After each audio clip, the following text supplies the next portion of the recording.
إلى كل من يدعي المقاومة أريد أسألكم سؤال: ليش ما تعتبرون إسبانيا كيان غاصب ومحتل وما تطبعون معها وتعتبرون التطبيع معها خيانة، لأنها محتلة 21 جزيرة مغربية جعفرية، 21 جزيرة، ومحتلين سبتة ومليليا، كبرى مدن المغرب أكبر من كل فلسطين أو إسرائيل، وفيها 6 مساجد أقدم من الأقصى. ليش ما يعتبر المغرب قضيتكم الأولى وتعتبرون حالكم مقاومجية من الجزائر لحزبالة لغيره للفلسطينيين أيضا؟ ليش ما تعتبرون هاي إيران اللي مطبعين معها أيضا تعتبرونها محتلة لجزر طنب الصغرى وطنب الكبرى وجزر أبي موسى في الإمارات، والإمارات شعب مسلم، لازم تعتبرون أيضا إيران كيان غاصب ومحتل؟ ولا الإمارات ما تعنيكم ولا المغرب يعنيكم؟ ليش؟ طيب هذا سؤال أسأله، مجرد سؤال منطق يعني. معلش، إيران هذه أنت تقول لي إسرائيل ولا إسرائيل؟ شوف لي إيران كم دولة محتلة اليمن وسوريا ولبنان ودمشق، كلها دمشق واليمن ولبنان والقطاع كله والعراق مؤيرا اليوم. إيران شو التطبيع معها؟ تقدر تفهمني شو طبيعة التطبيع خيانة؟ ليش ما يكون التطبيع مع إيران خيانة؟ أليست مغتصبة لأراضينا؟ أليست تحتل اليوم اليمن والعراق وسوريا والقطاع وتنشر الموت والخراب والدمار؟ ليش ما تعتبرونها أيضا كيان غاصب ومحتل هذه الدول؟ لماذا تجاهلتم هذه الدولة؟ كم تحتل من العواصم العربية والإسلامية؟ تحتل جزر أبي موسى والطنب الصغرى والكبرى بالإمارات، والإمارات شعب عربي مسلم. طيب المغرب، إسبانيا أيضا إسبانيا اليوم تغازلكم وتقول لكم أريد أعترف بالفلسطينيين، وتغازلكم على حساب الشعب المغربي من طنجة للكويرة. ليش ما تعتبر؟ أنتم اليوم علقتوا المغرب مع قارة كاملة تسمونها الغرب الكافر، أوروبا، تركتوه ورجعتم راكبين الكدش وجحاش وانهزمتم في الأندلس، واعتبرتم صرتم تاجرون بالفلسطين وكذا، وكله كذب وشعارات كذب ومقاومة ودجل. كل مقاومجي أسألك، إيران كم احتلت من المدن العربية والدول العربية والإسلامية؟ 4 عواصم عربية إضافة للقطاع اليوم كله محتل من قبل إيران. جزر طنب الصغرى والكبرى وأبي موسى في الإمارات محتلة، والإمارات شعب عربي مسلم. ليش هاي الدولة ما تعتبرونها أيضا تقولون ترضى حدا يحتل أرضك؟ أنا أقول لكم ترضون إيران تحتل كل هذا الكم الهائل؟ يا أخي يا محلى إسرائيل، يا زينها مقابل هاي الدولة. أنتم جماعة الشعارات والمقاومجية أنتم ممولين تدافعون عن أموال تقبضونها فقط، أما منطق وأخلاق لا يوجد عندكم على الإطلاق. هاي أسئلتي طرحتها وأتمنى منكم إجابة. أتمنى المقاومجي ليش ما يقاطع علاقاته مع إسبانيا مثلا، أو مع إيران التي تحتل يعني كل هذه العواصم العربية اليوم، زين، وتحتل حتى من الإمارات. ليش ما تدافعون عن الإمارات بدل أن توجهون سهامكم على الخليج ومؤخراتكم ترتع في الحضن الإيراني؟ صح ولا لا؟ كلكم تعطون أوسمة للحوثة مشان يقصفون مكة والحرم والحد الجنوبي منطقة المصفح في الإمارات، أعطيتهم أوسمة. طيب هذول الشعب إيش هذول؟ شنو ديانتهم؟ مو هم عرب مثلكم مسلمين ولا لا؟ جاي تقول لي مقاومجي ومقاومجي ومقاومجي؟ أنتم ذيول ومرتزقة، وسيتم إزالتكم واحدا تلو الآخر، والزمن يشهد، وهذه بداية النهاية لكل مقاومجي وذيل في المنطقة.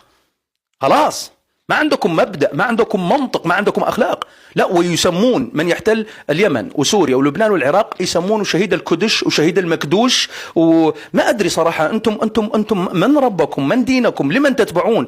أكيد لقم وطهران، وكنا عارفين هالشيء. واليوم الكوكب ضدكم، وأستراليا وكندا وأوروبا ضدكم، وكل العالم العربي والإسلامي اليوم ليش يفرح بمقتلكم؟ هل لأنكم صح؟ لا، لأنكم ذيول. المنطقة والعالم العربي والإسلامي عانى منكم الكثير، نساء وأطفال ومدن ودول. هذه الشعوب تحتاج إلى ثقافة الحياة وليس إلى اللطميات وفقه الموت والزينبيات. روحوا ألطموا بطهران وقم يا حبيبي، هاي المنطقة تريد تعيش، وكلهم أبناء عمومة، حتى اليهود ولد إسحاق، والمسلمين ولد إسماعيل، وإسحاق وإسماعيل أخوة ولد إبراهيم. من أنتم أيها الذيول؟ اخرجوا من منطقتنا يا. لما الشعوب تفرح أنه مات حدا في لبنان يدعي المقاومة، كلها فرحانة مشان يعيش شعب لبنان، وما يتدمر لبنان، وما يحتل لبنان، وما يتأيرن لبنان. فالأشرار في العالم كلهم لما يموتون خلاص انقضى الأمر، ويعيش بعده الكثيرين والملايين يعيشون. ينشر الخراب، ينشر الموت، ينشر الدمار، فقر الشعب. 500,000 لبناني لاجئ من جهة الجنوب، البلد مدمر، البلد محتل، البلد زبالة، البلد مؤيرن. يحق للبناني وغيره أنه يفرحون أنه خلاص توقف الشر، بمقتله توقف الشر، وهذا شيء طبيعي ومنطقي. يعني معقول يعيش واحد ونازل بالناس قتل في القصير، في الحولة، في غوطة دمشق، في سوريا، أطفال سوريا، نساء سوريا اللي قتلهم ما يعرفون الحقد ولا يعرفون التعمق في الدين ولا يعرفون السياسة أصلا، قتلهم فقط لأنهم سنة، وكذلك اليوم في لبنان يتأيرن ويتدمر مشان أجندات إيرانية ومشان وهم وسراب ولطميات وحسينيات وثارات من آلاف السنين. هذا مرض نفسي عند هذا الرجل وكل من يتبعه. فعندما يموت هؤلاء الأشخاص ترتاح الناس، تعيش الأطفال، يزهر لبنان الجميل الذي كان لبنان الرحباني، لبنان الفن، لبنان الأدب، لبنان الشحرورة، لبنان جبران خليل جبران. صدقني حتى مايا خليفة في لبنان لم تقتل أحد، وإذا وقفت مايا خليفة أمام ربها هي وسيد المقاومة تبعكم ما قتلت، ممكن هي على الجنة وهو على النار. ليش؟ لأن هي ما قتلت، هو قتل. فمعليش احنا لما نقول مات واحد والناس يشوفونها فرحانة، هذه ليس شمتانة بالموت يعني مثلا، لا، هم يريدون أن يتوقف الشر من هذا الكائن ومن هذه الكائنات الفيروسات المؤذية في هذا الكوكب.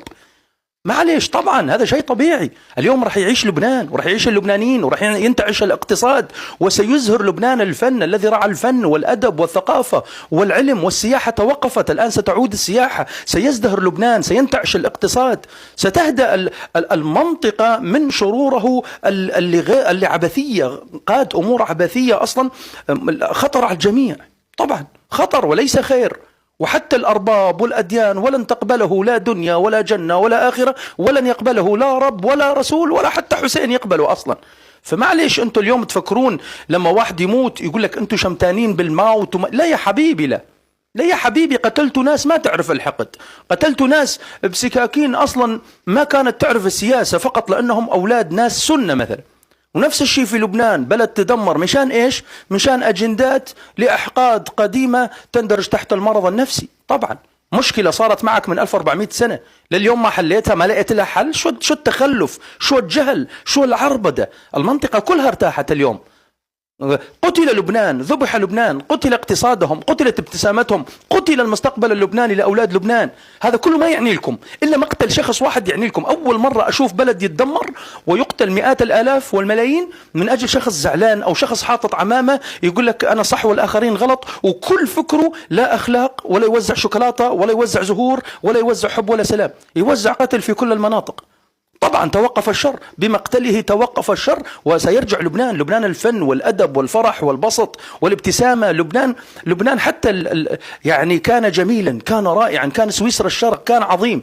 سيرجع لبنان بعد مقتل هؤلاء الأشرار كلهم وليس فقط واحد. حتى لو يأتي آخرون ويقتلون الكل سيبارك قتلهم طبعا، والغاية توقف هذا الشر، توقف الإيذاء، توقف الأذية التي لا تقبلها لا أرض ولا سماء. حتى الأرض ستلفظكم أيها الأشرار. طبعا سيحيا لبنان، سيعيش لبنان. مات لبنان، مات مستقبلهم، تدمرت البلد، صارت البلد زبالة ودمر البلد باسم إيران. وآخر شيء تقولون زعلانين. ليش زعلان؟